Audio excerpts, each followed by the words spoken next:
Your market news now. AVI reported half-year earnings growth of 17.4% as the food producer and fashion retailer lifted prices to put a lid on rising input costs. In addition, crippling rolling power cuts added direct costs of 21.1 million rand in the reporting period. Meanwhile, French media company Canal Plus will publish a firm intention to buy shares of MultiChoice that it does not already own by no later than April 8th. This follows a ruling by the Takeover Regulations Panel that required Canal Plus to immediately make a firm intention announcement because its 35.01% shareholding in MultiChoice triggered a mandatory offer, which required that requirement when it raised its stake earlier in February. Shares in the owner of MultiChoice were up 2.5%. To give us more perspective on the markets, we are joined by Verv Govender, who is from Rand Swiss. Verv, thank you so much for your time. What's driving markets right now? And I suppose let's start off by also looking at how the month of March kicked off for stocks. Basically, the market has been, I think, for much of the last few months, driven by interest rate expectations. If you had to look at, for instance, the assumptions about rate cuts for 2024 from the US, at the end of last year, by the middle of this year, they were expecting like a 99% chance of a rate cut. Right now, that's dropped to about an 80% chance of a cut for the same period. This is obviously, still a pretty good chance they're going to have a rate cut by the middle of the year, but it's no longer a total certainty, and that's kind of what's driving market movements over the last few months. There's only two things that normally affect markets in a very consistent way. One is taxation, and the other is interest rates. And right now, we're in a very sensitive interest rate cycle. With that said, then, are there any other underappreciated risks to the market? I mean, you can name quite a few. An interesting one would be property, not just in places like the US and Europe, but also in China. The Chinese property sector is in a bit of a free fall.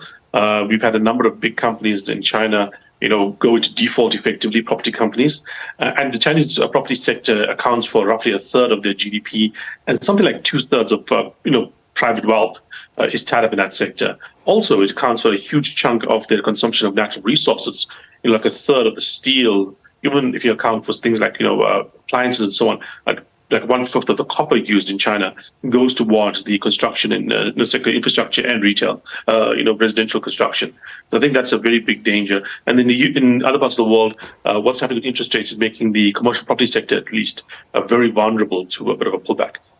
On Sense today, we had quite a number of results or numbers out, but the one that caught my attention was RCL's food results, but not just the numbers, the decision, or rather the plan to list the Rainbow Chicken business. What did you make of the numbers and that unbundling plan?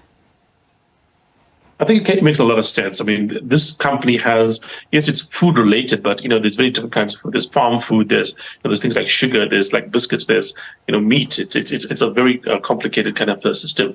And if you want to have a single play in any of these sectors, for instance, you think for some reason that the chicken industry is going to go ballistic because of bird flu, for instance, it's going to be very difficult to play. So by splitting up the different sectors in that company and basically listing each of these companies separately, I think it's going to be good not just for the company, but also for investors as well, because now you're able to play chicken without being concerned about sugar, for instance.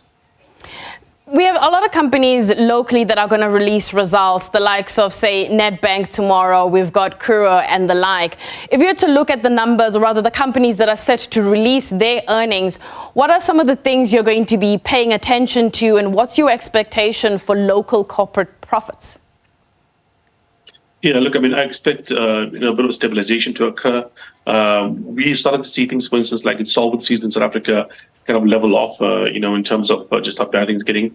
I do think to a certain extent, some of the shocks of the last couple of years, especially around, load shedding, will be diminished over time, not because, anything to do with the grid, but rather to do with the fact that companies now have pretty much put systems in place that they can afford to get around, disruptions to the grid.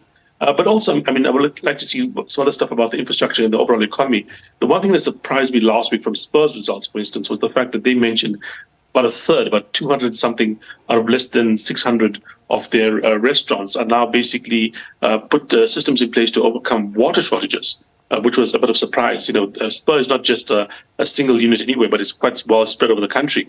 And so that they're experiencing this much of a need is quite surprising as well. So I like to look at that kind of stuff to give us a clearer idea of the macroeconomics of the country.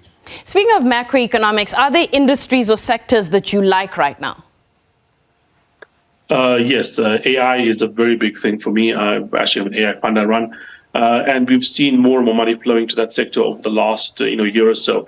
If you look at the Magnificent Seven in the US, which is the 7 companies that are, I think, kind of all tech companies, but also all strongly linked to AI.